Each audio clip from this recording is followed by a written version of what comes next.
ಇಂದು ದೇಶದಾದ್ಯಂತ ಖಾಸಗಿ medical shop ಬಂದ್ಗೆ ಕರೆ ನೀಡಲಾಗಿದೆ. ಐಟಿ ಸಿಟಿ ಬೆಂಗಳೂರಿನಲ್ಲಿ ಮೆಡಿಕಲ್ ಶಾಪ್ ಬಂದ್ಗೆ ಮಿಶ್ರ ಪ್ರತಿಕ್ರಿಯೆ ವ್ಯಕ್ತವಾಗ್ತಾ ಇದೆ. ಇವತ್ತು ದೇಶದಾದ್ಯಂತ ಖಾಸಗಿ ಮೆಡಿಕಲ್ ಶಾಪ್ ಬಂದ್ಗೆ ಕರೆ ನೀಡಲಾಗಿದೆ. ಐಟಿ ಸಿಟಿ ಬೆಂಗಳೂರಿನಲ್ಲಿ ಮೆಡಿಕಲ್ ಶಾಪ್ ಬಂದ್ಗೆ ಮಿಶ್ರ ಪ್ರತಿಕ್ರಿಯೆ ವ್ಯಕ್ತವಾಗ್ತಾ ಇದೆ. ಖಾಸಗಿ ಮೆಡಿಕಲ್ಸ್ ಕ್ಲೋಸ್ ಆಗಿದೆ.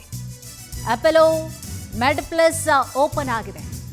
ಅಪೋಲೋ ಸೇರಿದಂತೆ ಆನ್ಲೈನ್ ಪ್ಲಾಟ್ಫಾರ್ಮ್ ಓಪನ್ ಆಗಿದೆ.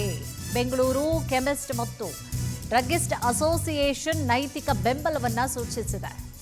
ಎಂದಿನಂತೆ ಅಂಗಡಿ ಬಾಗಿಲು ತೆಗೆದು ರೋಗಿಗಳ ಸೇವೆಯಲ್ಲಿ ನಿರತವಾಗಿದೆ. ಕೆಲವೊಂದಿಷ್ಟು ಬಂದ್ ಆದರೆ ಕೆಲವೊಂದಿಷ್ಟು ಓಪನ್ ಆಗಿದೆ. ಮಿಶ್ರ ಪ್ರತಿಕ್ರಿಯೆ, ಅದಕ್ಕೆ ಹೇಳಿದ್ದು ಮಿಶ್ರ ಅಂತ.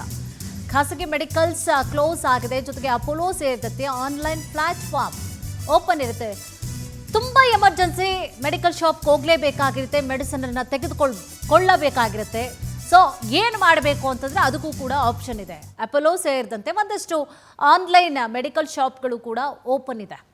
ಸೊ ಇವತ್ತು ದೇಶದಾದ್ಯಂತ ಖಾಸಗಿ ಮೆಡಿಕಲ್ ಶಾಪ್ ಬಂದ್ಗೆ ಕರೆಯನ್ನು ಕೂಡ ನೀಡಲಾಗಿದೆ. ಜೊತೆಗೆ ಎರಡೂ ರೀತಿಯಾದಂಥ ಪ್ರತಿಕ್ರಿಯೆ, ಕೆಲವರು ಓಪನ್ ಮಾಡಿದರೆ ಕೆಲವರು ಕ್ಲೋಸ್ ಮಾಡಿದ್ದಾರೆ ಮೆಡಿಕಲ್ ಶಾಪ್ಗಳನ್ನು.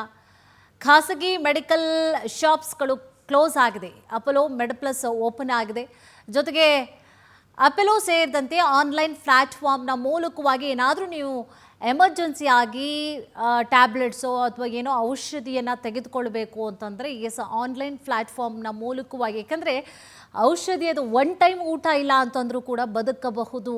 ಆದರೆ ಮೆಡಿಸಿನ್ ಎಮರ್ಜೆನ್ಸಿ ಇರುತ್ತೆ, ಕೆಲವೊಂದು ಸಂದರ್ಭದಲ್ಲಿ ತಗೊಳ್ಳೇಬೇಕಾಗಿರುತ್ತೆ. ಭಾಳಷ್ಟು ಈಗ ವೀಸಿಂಗ್ ಪ್ರಾಬ್ಲಮ್ ಇದ್ದವರು ಎಷ್ಟು ಉಸಿರಾಟದ ತೊಂದರೆ ಆಗ್ತೈತೆ, ಅದೇ ರೀತಿಯಾಗಿ ಬಹಳಷ್ಟು ತೊಂದರೆಗಳು ಇದ್ದವರು ಏನು ಮಾಡೋದು? ಎಮರ್ಜೆನ್ಸಿಗೆ ಮೆಡಿಕಲ್ ಶಾಪೇ ಕ್ಲೋಸ್ ಆಗಿಬಿಟ್ರೆ, ಮೆಡಿಸಿನ್ ಮನೇಲಿ ಖಾಲಿ ಆಗಿಬಿಟ್ರೆ ಏನು ಮಾಡೋದು ಅನ್ನೋದಕ್ಕೂ ಕೂಡ ಪರ್ಯಾಯವಾದಂಥ ಆಪ್ಷನ್ ಇದೆ.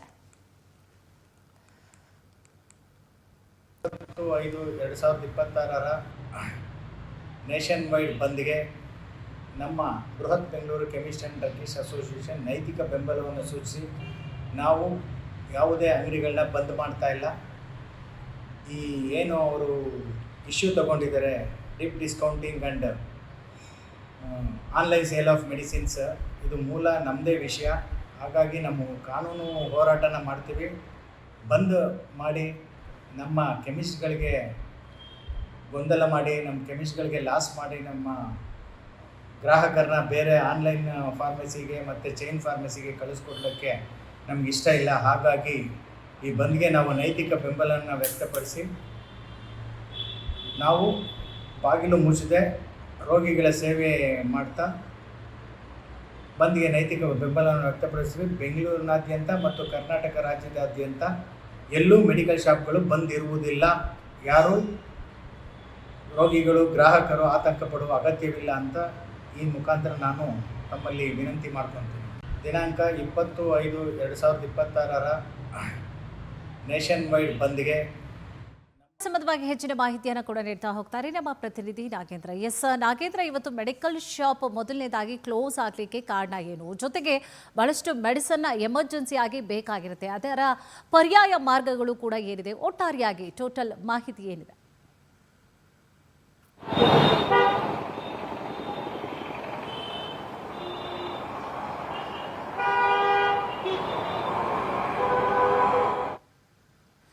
ನನ್ನ ಧ್ವನಿ ಕೇಳಿಸ್ತಾ ಇದೆಯಾ ನಾಗೇಂದ್ರ? ಮತ್ತೆ ಸಂಪರ್ಕಕ್ಕೆ ತೆಗೆದುಕೊಳ್ತೇನೆ. ಇವತ್ತು ನೋಡಿ ಮೆಡಿಕಲ್ ಶಾಪ್ಗಳೆಲ್ಲ ಬಂದ್ ಇರ್ತಾ ಇದೆ, ಬಟ್ ತೀರಾ ಆತಂಕ ಪಡುವಂತಹ ಅಗತ್ಯ ಇಲ್ಲ. ಆನ್ಲೈನ್ನ ಮೂಲಕವಾಗಿ ಮೆಡಿಸನನ್ನು ಕೂಡ ಅವ್ರದ್ದೇ ಆದಂತಹ ಒಂದಷ್ಟು ಬೇಡಿಕೆಗಳಿದೆ, ಒಂದು ಸ್ವಲ್ಪ ಆಗ್ರಹ ಇದೆ. ಆ ಒಂದು ಕಾರಣಕ್ಕೋಸ್ಕರ ಇವತ್ತು ಮೆಡಿಕಲ್ ಶಾಪ್ಗಳನ್ನು ಕೂಡ ಬಂದ್ ಮಾಡಲಾಗಿರುವಂಥದ್ದು. ಬಟ್ ಮಿಶ್ರ ಪ್ರತಿಕ್ರಿಯೆ ಕೂಡ ವ್ಯಕ್ತವಾಗ್ತಾ ಇದೆ. ಮೆಡಿಕಲ್ ಶಾಪ್ಗಳು ಇವತ್ತು ಕ್ಲೋಸ್ ಆಗಲಿಕ್ಕೆ, ಜೊತೆಗೆ ತುಂಬ ಎಮರ್ಜೆನ್ಸಿ, ಅದರಲ್ಲೂ ಕೂಡ ಮೆಡಿಕಲ್ ಶಾಪ್ ಯಾವಾಗಲೂ ಓಪನ್ ಇರಲೇಬೇಕು ರಾತ್ರಿವರೆಗೂ ಕೂಡ, ಯಾಕಂತಂದರೆ ತುಂಬ ಎಮರ್ಜೆನ್ಸಿಗಳಿರುತ್ತೆ. ಎಲ್ಲ ವ್ಯಕ್ತಿಗಳ ವ್ಯಕ್ತಿತ್ವ ಜೊತೆಗೆ ಅವರ ಹೆಲ್ತ್ ಕಂಡೀಷನ್ ಒಂದೇ ರೀತಿಯಾಗಿ ಇರುತ್ತೆ ಅಂತ ಹೇಳಲಿಕ್ಕಾಗಲ್ಲ. ಕೆಲವ್ರಿಗೆ ಒಂದು ರೀತಿಯಾದಂಥ ಪ್ರಾಬ್ಲಮ್ಸ್ಗಳಿದ್ರೆ, ಮತ್ತು ಕೆಲವ್ರಿಗೆ ಒಂದು ರೀತಿಯಾದಂತಹ ಪ್ರಾಬ್ಲಮ್ಸ್ಗಳಿರುತ್ತೆ. ಮಕ್ಕಳಿರ್ತಾರೆ, ವೃದ್ಧರಿರ್ತಾರೆ, ಎಮರ್ಜೆನ್ಸಿಗಳಿರ್ತವೆ. ಕೆಲವೊಂದು ಸಂದರ್ಭದಲ್ಲಿ ಯಾವ ಸಂದರ್ಭದಲ್ಲಿ ಏನಾಗುತ್ತೆ ನಮ್ಮ ಹೆಲ್ತ್ ಕಂಡೀಷನ್ ಈಗಿನ ಕಾಲದಲ್ಲಂತೂ ಹೇಳಲಿಕ್ಕೆ ಅಸಾಧ್ಯವೇ ಸರಿ. ಅಂತಹ ಪರಿಸ್ಥಿತಿಗಳಲ್ಲಿ ಈಗಾಗಲೇ ಮೆಡಿಕಲ್ ಶಾಪ್ಗಳು ಕ್ಲೋಸ್ ಆಗಿರೋದ್ರಿಂದ ದಡ್ಡ ಅಂತ ನಾವು ಓಡೋಗ್ಬಿಡ್ತೀವಿ. ಒಂದು ತಲೆನೋವು, ಒಂದು ಹೊಟ್ಟೆ ನೋವು, ಫಸ್ಟ್ ಹೋಗೋದೆ ಮೆಡಿಕಲ್ ಶಾಪ್ಗೆ ನಾವು. ಬಟ್ ಮೆಡಿಕಲ್ ಶಾಪಲ್ಲಿ ಮೆಡಿಕಲ್ ಏನು ಔಷಧಿಗಳಿಲ್ಲ, ಟ್ಯಾಬ್ಲೆಟ್ ಇಲ್ಲ, ಫುಲ್ ಕ್ಲೋಸ್ ಆಗುತ್ತೆ ಅಂತಂದರೆ ಒಂದು ಸ್ವಲ್ಪ ಆತಂಕ ಆಗುತ್ತೆ. ಹೌದು, ಜೊತೆಗೆ ಅವರದೇ ಆದಂಥ ಮನವಿ ಕೂಡ ಇದೆ. ಎಸ್, ಇದೇ ವಿಚಾರ ಸಂಬಂಧವಾಗಿ ಹೆಚ್ಚಿನ ಮಾಹಿತಿಯನ್ನು ಕೂಡ ನೀಡ್ತಾ ಹೋಗ್ತಾರೆ ನಮ್ಮ ಪ್ರತಿನಿಧಿ ನಾಗೇಂದ್ರ. ಎಸ್ ನಾಗೇಂದ್ರ, ಇವತ್ತು ಮೆಡಿಕಲ್ ಶಾಪ್ಗಳು ಬಂದ್ ಆಗಲಿಕ್ಕೆ ಮೊದಲನೇದಾಗಿ ಕಾರಣ ಏನಿದೆ, ಜೊತೆಗೆ ಪರ್ಯಾಯವಾಗಿ ಎಮರ್ಜೆನ್ಸಿ ಇದ್ದವರು ಏನು ಮಾಡಬೇಕು, ಏನಿದೆ ಕಂಪ್ಲೀಟ್ ಮಾಹಿತಿ? ಕುಸುಮ, ಇವತ್ತು ರಾಜ್ಯಾದ್ಯಂತ ಮೆಡಿಕಲ್ ಶಾಪ್ಗಳು ಬಂದ್ ಮಾಡೋದಕ್ಕೆ ಪ್ರಮುಖವಾದ ಕಾರಣ ಅಂತಂದ್ರೆ ಅವ್ರಿಗೂ ಅಂದ್ರೆ ತಮ್ಮ ಒಂದು ವಿವಿಧ ಬೇಡಿಕೆಗಳನ್ನ ಸರ್ಕಾರದ ಮುಂದೆ ಇಟ್ಟಿದ್ರು. ಆ ಸರ್ಕಾರದ ಮುಂದೆ ಇಟ್ಟಿರ್ತಕ್ಕಂಥ ಪ್ರಮುಖ ಬೇಡಿಕೆಗಳಲ್ಲಿ ಏನು ಅಂತಂದ್ರೆ ಮುಖ್ಯವಾಗಿ ಏನಂತಂದ್ರೆ ಈಗ ಕೆಲವು ಮೆಡಿಕಲ್ ಶಾಪ್ಗಳು ಅಂದ್ರೆ ಆನ್ಲೈನ್ ಮಾರಾಟ ಮಾಡ್ತಾ ಇರ್ತಕ್ಕಂಥದ್ದನ್ನ ನಿಷೇಧಿಸಬೇಕು ಅಂತಂದ್ರೆ ಮೊದಲನೇದು. ಮತ್ತೆ ಇನ್ನೊಂದು ಏನು ಅಂತಂದ್ರೆ 20ರಿಂದ 30% ರಿಯಾಯಿತಿ ಕೊಡೋದಕ್ಕೆ ಹೇಗೆ ಸಾಧ್ಯ ಅಂತಕ್ಕಂಥ ಒಂದು ಪ್ರಮುಖವಾದ ಮತ್ತೊಂದು ಬೇಡಿಕೆ. ಈ ವಿಚಾರವಾಗಿ ಏನು ಕರ್ನಾಟಕ ರಾಜ್ಯ ಮೆಡಿಕಲ್ ಮತ್ತು ಡ್ರಗ್ಸ್ ಅಸೋಸಿಯೇಷನ್ ಅಧ್ಯಕ್ಷರಾದಂಥ ರಘುನಾಥ್ ರೆಡ್ಡಿ ಅವರು ಕೂಡ ಮಾತನಾಡ್ತಾ ಇದ್ರು. ಅವ್ರು ಹೇಳ್ತಾ ಇದ್ರು ಏನು ಅಂತಂದ್ರೆ 15ರಿಂದ 20-30% ಡಿಸ್ಕೌಂಟ್ ಕೊಡ್ತಾರೆ. ಅಂದ್ರೆ ಇವರು ಯಾವ ರೀತಿಯ ಔಷಧಿಗಳನ್ನ ಮಾರಾಟ ಮಾಡಬಹುದು, ಯಾವ ರೀತಿಯ ಔಷಧಿಗಳನ್ನ ಕೊಡಬಹುದು, ಇದಕ್ಕೆ ಸರ್ಕಾರ ಒಂದು ತನಿಖೆಯನ್ನ ಕೂಡ ನಡೆಸಬೇಕಾಗುತ್ತೆ. ಇವರ ಔಷಧಿಗಳು ಎಷ್ಟು ಅಂದ್ರೆ ಏನಂದ್ರೆ ಇದು ಔಷಧಿಗಳು ಎಷ್ಟು ಇವು ಒರಿಜಿನಲ್ ಅಥವಾ ಡೂಪ್ಲಿಕೇಟ್ ಅಂತಕ್ಕಂಥದ್ದು ಕೂಡ ಪ್ರಶ್ನೆ ಬರುತ್ತೆ ಅಂತ ಹೇಳ್ತಾ ಇದ್ರು. ಅದರ ಜೊತೆಗೆ ಇನ್ನೇನಂದ್ರೆ ಇವತ್ತು ಪ್ರಮುಖವಾಗಿ ಮತ್ತೊಂದು ಬೇಡಿಕೆ ಏನಂತಂದ್ರೆ ಆನ್ಲೈನ್ ಮಾರಾಟ ಇವರ ಪ್ರಮುಖ ಒಂದು ಬೇಡಿಕೆ ಇಟ್ಟಿರ್ತಕ್ಕಂಥದ್ದು. ಆನ್ಲೈನ್ ಮಾರಾಟವನ್ನು ನಿಷೇಧ ಮಾಡಬೇಕು ಅಂತ. ಯಾಕಂತಂದ್ರೆ ಚಿಲ್ಲರೆ ಮಾರಾಟ ಅಂದ್ರೆ ಈಗ ಸಾಂಪ್ರದಾಯಿಕವಾಗಿ ಯಾರ್ಯಾರು ಮೆಡಿಕಲ್ ಸ್ಟೋರ್ಗಳನ್ನ ಇಟ್ಕೊಂಡಿದ್ದಾರೆ ಹಳ್ಳಿ ಅಥವಾ ತಾಲೂಕು ಮಟ್ಟದಲ್ಲಾಗ್ಬೋದು, ಜಿಲ್ಲಾ ಕೇಂದ್ರಗಳಲ್ಲಾಗ್ಬೋದು, ಅದು ಬೆಂಗಳೂರು ನಗರದಲ್ಲಾಗ್ಬೋದು, ಎಲ್ಲೆಲ್ಲಿ ಸಾಂಪ್ರದಾಯಿಕವಾಗಿ ಮೆಡಿಕಲ್ ಸ್ಟೋರ್ಗಳನ್ನ ಇಟ್ಕೊಂಡು ಅವರು ವ್ಯಾಪಾರ ಮಾಡ್ತಾ ಇದ್ದಾರೆ, ಅವರಿಗೆ ಈಗ ಈ ಡಿಸ್ಕೌಂಟ್ ಮತ್ತೆ ಆನ್ಲೈನ್ ವ್ಯಾಪಾರದಿಂದ ಬಹಳ ದೊಡ್ಡ ಮಟ್ಟದಲ್ಲಿ ಹೊಡೆತ ಬೀಳ್ತಾ ಇರ್ತಕ್ಕಂಥದ್ದು. ಆ ಒಂದು ನಿಟ್ಟಿನಲ್ಲಿ ಅವರು ಈಗ ರಾಜ್ಯಾದ್ಯಂತ ಬಂದ್ಗೆ ಬೆಂಬಲ ಕೊಟ್ಟಿರ್ತಕ್ಕಂಥದ್ದು. ಇನ್ನು ಮೆಡಿಕಲ್ ಏನು ಶಾಪ್ಗಳಲ್ಲಿ ಮತ್ತೊಂದಷ್ಟು ಜನ ಏನ್ ಮಾಡ್ತಾ ಇದ್ದಾರೆ ಅಂತಂದ್ರೆ ಈಗ ಅವರು ನೈತಿಕವಾಗಿ ಬೆಂಬಲವನ್ನು ಸೂಚಿಸ್ತಾ ಇದ್ದಾರೆ. ಅಂದ್ರೆ ಕಪ್ಪು ಪಟ್ಟಿಯನ್ನ ಧರಿಸಿ ನಾವು ಆನ್ಲೈನ್ ಮಾರಾಟ ಅಥವಾ ಸಗಟು ವ್ಯಾಪಾರ ಆಗ್ಬೋದು. ಏನಂತಂದ್ರೆ ನಾವು ಇವಾಗ ಯಾವುದೇ ರೋಗಿಗಳಿಗೆ ನಾವು ತೊಂದರೆ ಮಾಡಕ್ ಹೋಗೋದಿಲ್ಲ, ರೋಗಿಗಳಿಗೆ ಯಾವುದೇ ರೀತಿಯ ಸಮಸ್ಯೆ ಆಗದೇ ಇರುವಂತ ರೀತಿ ನಾವು ಮೆಡಿಕಲ್ ಅಂದ್ರೆ ಏನು ಔಷಧಿಗಳನ್ನ ವಿತರಿಸ್ತೀವಿ, ಆದ್ರೆ ಬಂಧನಿಗೂ ಕೂಡ ನಾವು ಬೆಂಬಲ ಸೂಚಿಸ್ತೀವಿ ಅಂತ ಕಪ್ಪು ಪಟ್ಟಿಯನ್ನು ಕೂಡ ಧರಿಸಿಕೊಂಡಿದ್ದಾರೆ. ಇನ್ನೊಂದು ಕೆಲವು ಕಡೆ ಮತ್ತೇನು ಮಾಡಿದ್ದಾರೆ ಅಂದ್ರೆ ಆನ್ಲೈನ್ ವ್ಯಾಪಾರ ಕೂಡ ಸಾಮಾನ್ಯವಾಗಿ ನಡೀತಾನೆ ಇದೆ. ಮತ್ತೊಂದಷ್ಟು ಜನ ಎಂದಿನಂತೆ ಇವತ್ತು ಮೆಡಿಕಲ್ ಶಾಪ್ಗಳನ್ನು ಕೂಡ ತೆಗೆದಿರ್ತಕ್ಕಂಥದ್ದು. ಬೆಂಗಳೂರಿನಲ್ಲಿ ನೋಡೋದಾದ್ರೆ ಭಾಗಶಃ ಒಂದು 80% ಈಗ ಮೆಡಿಕಲ್ ಶಾಪ್ಗಳು ಕ್ಲೋಸ್ ಆಗಿವೆ.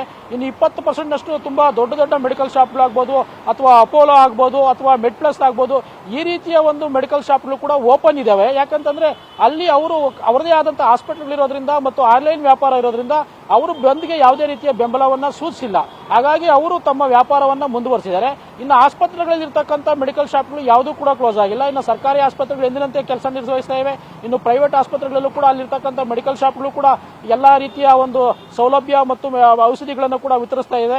ಒಟ್ಟಾರೆಯಾಗಿ ಇನ್ನೂ ಹಲವಾರು ಕಡೆ ಬಂದ್ಗೆ ಬೆಂಬಲ ಸೂಚಿಸಿದ್ದಾರೆ. ಇನ್ನು ಜಿಲ್ಲಾ ಮಟ್ಟಗಳಲ್ಲಿ ನೋಡೋದಾದ್ರೆ ಚಿಕ್ಕಬಳ್ಳಾಪುರ ಜಿಲ್ಲೆಯಲ್ಲಿ 100% ಈಗ ಮೆಡಿಕಲ್ ಶಾಪ್ಗಳು ಬಂದಾಗಿರ್ತಕ್ಕಂಥದ್ದು. ಕೋಲಾರದಲ್ಲಿ 90%, ಬೆಂಗಳೂರು ಗ್ರಾಮಾಂತರದಲ್ಲಿ 100%, ಇನ್ನು ಉತ್ತರ ಕನ್ನಡ, ದಕ್ಷಿಣ ಕನ್ನಡ ನೋಡಿದ್ರೆ 50%. ಒಂದೊಂದು ಜಿಲ್ಲೆಯಲ್ಲಿ ಒಂದೊಂದು ರೀತಿಯಾಗಿ ಬಂದ್ಗೆ ಈಗ ಬೆಂಬಲ ವ್ಯಕ್ತವಾಗಿರ್ತಕ್ಕಂಥದ್ದು. ಇನ್ನು ಬೆಂಗಳೂರಿನಲ್ಲಿ ಬಸವನಗುಡಿಯಲ್ಲಿ ಇರ್ತಕ್ಕಂಥ ಮೆಡಿಕಲ್ ಶಾಪ್ ಅಸೋಸಿಯೇಷನ್ ಕೂಡ ವಿನೂತನ ರೀತಿಯಲ್ಲಿ ಈಗ ಬಂದ್ಗೆ ಬೆಂಬಲ ಕೊಟ್ಟಿರ್ತಕ್ಕಂಥದ್ದು. ಅವ್ರು ಯಾವ ರೀತಿ ಮಾಡ್ತಾ ಇದ್ದಾರೆ ಅಂತಂದ್ರೆ ತಮ್ಮ ಮೆಡಿಕಲ್ ಶಾಪ್ಗಳನ್ನ ಕ್ಲೋಸ್ ಮಾಡಿ ಅಲ್ಲಿರ್ತಕ್ಕಂಥ ದೊಡ್ಡ ಗಣಪತಿ ರಸ್ತೆಯಲ್ಲಿ ಆ ರಸ್ತೆಯನ್ನ ಕ್ಲೀನ್ ಮಾಡೋ ಮುಖಾಂತರ ಒಂದು ರೀತಿಯ ವಿನೂತನವಾಗಿ ಈಗ ಬಂದ್ಗೆ ಬೆಂಬಲ ಸೂಚಿಸಿರ್ತಕ್ಕಂಥದ್ದು. ಒಟ್ಟಾರೆಯಾಗಿ ಒಂದಷ್ಟು ಜನ ಬಂದ್ಗೆ ಬೆಂಬಲ ಸೂಚಿಸಿದ್ರೆ ಇನ್ನೊಂದಷ್ಟು ಜನ ಬಂದ್ಗೆ ನಿರಸನ ಪ್ರಕ್ರಿಯೆ ಕೂಡ ವ್ಯಕ್ತಪಡಿಸ್ತಾ ಇದ್ದಾರೆ. ಹೀಗಾಗಿ ಒಟ್ಟಾರೆ ಬೆಂಗಳೂರಿನಲ್ಲಿ ಈಗ ಏನಾಗಿದೆ ಅಂದ್ರೆ ಮೆಡಿಕಲ್ ಎಮರ್ಜೆನ್ಸಿ ಅಂತ ಬಂದಾಗ ಆಸ್ಪತ್ರೆಗಳಲ್ಲಿ ಯಾವುದೇ ರೀತಿ ತೊಂದರೆ ಆಗೋದಿಲ್ಲ. ಇನ್ನು ಮೆಡ್ ಪ್ಲಸ್ ಮತ್ತೆ ಅಪೋಲೋದಲ್ಲಿ ಕೂಡ ಎಂದಿನಂತೆ ಔಷಧಿಗಳು ಕೂಡ ಸಿಗ್ತಾ ಇವೆ. ಸಾಂಪ್ರದಾಯಿಕವಾಗಿ ಯಾರು ಮಾರಾಟ ಮಾಡ್ತಾ ಇದ್ರು ಅವ್ರಿಗಷ್ಟೇ ಈಗ ತೊಂದರೆ ಆಗಿರ್ತಕ್ಕಂಥದ್ದು. ಕುಸುಮ, ಎಸ್, ಥ್ಯಾಂಕ್ ಯು ತಮ್ಮೆಲ್ಲ ಡೀಟೇಲ್ಸ್ಗಾಗಿ ನಾಗೇಂದ್ರ. ಗದಗ್ನಲ್ಲಿ ಎಲ್ಲಾ ಮೆಡಿಕಲ್ ಶಾಪ್ಗಳು ಬಂದ್ ಆಗಿದೆ. 9 ಗಂಟೆ ಆದರೂ ಕೂಡ ಓಪನ್ ಆಗಿಲ್ಲ ಮೆಡಿಕಲ್ ಶಾಪ್ಗಳು. ಪ್ರತಿದಿನ ಬೆಳ್ಳಂಬೆಳಿಗ್ಗೆ ಓಪನ್ ಆಗ್ತಾ ಇತ್ತು ಮೆಡಿಕಲ್ ಶಾಪ್ಗಳು. ನೋಡಿ, 9 ಗಂಟೆ ಆಗಿದೆ. 9 ಗಂಟೆ ಆದರೂ ಕೂಡ ಮೆಡಿಕಲ್ ಶಾಪ್ಗಳು ಇನ್ನೂ ಕೂಡ ಓಪನ್ ಆಗಿಲ್ಲ. ಬೆಳಿಗ್ಗೆನೇ ಓಪನ್ ಮಾಡ್ತಾರೆ, ಆಮೇಲೆ ಲೇಟು ಮೆಡಿಕಲ್ ಶಾಪ್ಗಳು ಕ್ಲೋಸ್ ಆಗೋದು ಕೂಡ. ಯಾಕಂದರೆ ಅವ್ರಿಗೆ ಸಿಗಬೇಕು ಮೆಡಿಸನ್ ಅನ್ನುವಂತಹ ಕಾರಣಕ್ಕೋಸ್ಕರ, ಅಥವಾ ನೈಟು ಬರೋರು ಇರ್ತಾರೆ ಅಂತ ಹೇಳಿ ನೈಟ್ ಕೂಡ ಓಪನ್ ಮಾಡ್ಕೊಂಡಿರ್ತಾರೆ ಬಹುತೇಕವಾಗಿ. 9 ಗಂಟೆ ಆದರೂ ಕೂಡ ಇವತ್ತು ಓಪನ್ ಆಗಿಲ್ಲ, ಕ್ಲೋಸ್ ಆಗಿದೆ. ಪ್ರತಿದಿನ ಬೆಳ್ಳಂಬೆಳಿಗ್ಗೆ ಓಪನ್ ಆಗ್ತಾ ಇತ್ತು ಮೆಡಿಕಲ್ ಶಾಪ್ಗಳು. 7 ಗಂಟೆ 8 ಗಂಟೆ ಹಿಂಗೆ ಓಪನ್ ಆಗ್ತಾ ಇತ್ತು. ಬಟ್ ಈಗ 9 ಗಂಟೆ ಆದರೂ 9 ಕಾಲ ಆದರೂ ಕೂಡ ಇನ್ನೂ ಮೆಡಿಕಲ್ ಶಾಪ್ಗಳು ಓಪನ್ ಆಗಿಲ್ಲ, ಬಂದ್ ಆಗಿದೆ. ಇನ್ನು ಮೆಡಿಕಲ್ ಶಾಪ್ ಬಂದ್ನಿಂದಾಗಿ ರೋಗಿಗಳು ಪರದಾಟವನ್ನ ಅನುಭವಿಸ್ತಾ ಇದ್ದಾರೆ. ಸೊ ಬೆಂಗಳೂರು ಮಾತ್ರವಲ್ಲ, ಈಗ ರಾಜ್ಯದ ಬಹುತೇಕ ಕಡೆಗಳಿಂದ ಜಿಲ್ಲೆಗಳಿಂದಲೂ ಕೂಡ ಈಗಾಗಲೇ ಮಿಶ್ರ ಪ್ರತಿಕ್ರಿಯೆ ವ್ಯಕ್ತವಾಗ್ತಾ ಇದೆ. ಕೆಲವರು ಕ್ಲೋಸ್ ಮಾಡಿದ್ದಾರೆ, ಬಂದ್ಗೆ ಅವರು ಸಹಕಾರವನ್ನು ಕೊಡ್ತಾ ಇದ್ದಾರೆ. ಕೆಲವೊಂದಿಷ್ಟು ಶಾಪ್ನ ಮಾಲೀಕರು, ಮತ್ತೊಂದಿಷ್ಟು ಶಾಪ್ನ ಮಾಲೀಕರು ಇಲ್ಲ ಅಂತ ಹೇಳಿ ಓಪನ್ ಮಾಡಿಕೊಂಡಿದ್ದಾರೆ. 9 ಗಂಟೆ ಆಗಿದೆ, 9 ಕಾಲ ಆಗಿದೆ, ಬಟ್ ಇನ್ನೂ ಕೂಡ ಕೆಲವೊಂದು ಮೆಡಿಕಲ್ ಶಾಪ್ಗಳು ಓಪನ್ ಆಗದಂತಹ ಕಾರಣವಾಗಿ ಇವತ್ತಿನ ಬಂದ್ಗೆ ಕೂಡ ಅವರು ಸಹಕಾರವನ್ನು ನೀಡ್ತಾ ಇರೋದು ಗೊತ್ತಾಗ್ತಾ ಇದೆ. ಇದೇ ವಿಚಾರ ಸಂಬಂಧವಾಗಿ ಹೆಚ್ಚಿನ ಮಾಹಿತಿಯನ್ನು ಕೂಡ ನೀಡ್ತಾ ಹೋಗ್ತಾರೆ ನಮ್ಮ ಪ್ರತಿನಿಧಿ ಮಹಂತೇಶ್. ಮಹಂತೇಶ್, ಗದಗ್ನಲ್ಲಿ ಯಾವ ರೀತಿಯಾಗಿದೆ ಇವತ್ತಿನ ಬಂದ್ಗೆ ಸಂಬಂಧಪಟ್ಟ ಹಾಗೆ ಏನಿದೆ ಮಾಹಿತಿ?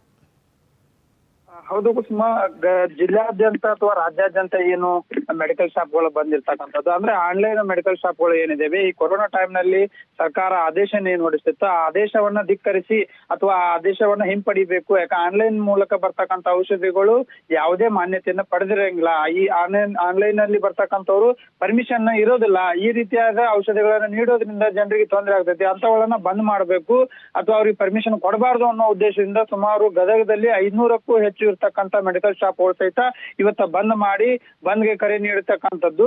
ಸದ್ಯ ಗದಗದಲ್ಲಿ ಸಹಿತ ಯಾವುದೇ ಮೆಡಿಕಲ್ ಶಾಪ್ಗಳು ಇದುವರೆಗೂ ತೆಗೆದಿಲ್ಲ, ಅವರು ಬಂದ್ ಮಾಡ್ತಕ್ಕಂಥದ್ದು. ಸದ್ಯ 11 ಗಂಟೆ ಸುಮಾರಿಗೆ ಸುಮಾರು 500 ಶಾಪ್ಗಳ ಓನರ್ಗಳು ಸಹಿತ ಜಿಲ್ಲಾ ಆಡಳಿತ ಭವನಕ್ಕೆ ಹೋಗಿ ಜಿಲ್ಲಾಧಿಕಾರಿಗಳಿಗೆ ಮನವಿ ನೀಡ್ತಕ್ಕಂಥದ್ದು. ಈ ಹಿನ್ನೆಲೆಗಳು ಸಹಿತ ಯಾವುದೇ ಎಮರ್ಜೆನ್ಸಿಗಳು ಇದ್ರೆ ಸಹಿತ ಕರೆ ಮಾಡ್ಲಿಕ್ಕೆ 3 ರಿಂದ 4 ನಂಬರ್ಗಳನ್ನ ಕೊಟ್ಟಿದ್ದಾರೆ. ಯಾವುದೇ ಅಹಿತಕರ ಘಟನೆ ಆಗಿರ್ಬೋದು, ಆಕ್ಸಿಡೆಂಟ್ ಆಗಿರ್ಬೋದು, ಮಕ್ಕಳಿಗೆ ತೊಂದರೆ ಆಗಿರ್ಬೋದು, ಹೀಗೆ ಎಮರ್ಜೆನ್ಸಿ ಇದ್ದಲ್ಲಿ ಸಹಿತ ಆ ನಂಬರ್ಗೆ ಕರೆ ಮಾಡಿದ್ರೆ ಮನೆ ಮನೆಗೆ ಔಷಧವನ್ನು ತಲುಪಿಸುವ ಕೆಲಸವನ್ನು ಗದಗ ಜಿಲ್ಲೆಯ ಔಷಧ ಅಂಗಡಿ ಮಾಲೀಕರು ಸಹಿತ ಮಾಡ್ತಾ ಇರ್ತಕ್ಕಂಥದ್ದು ಗದಗ್ನಲ್ಲಿ ವಿಶೇಷ ಆಗಿರ್ತಕ್ಕಂಥದ್ದು. ಕುಸುಮ, ಮಾಹಿತಿಗಾಗಿ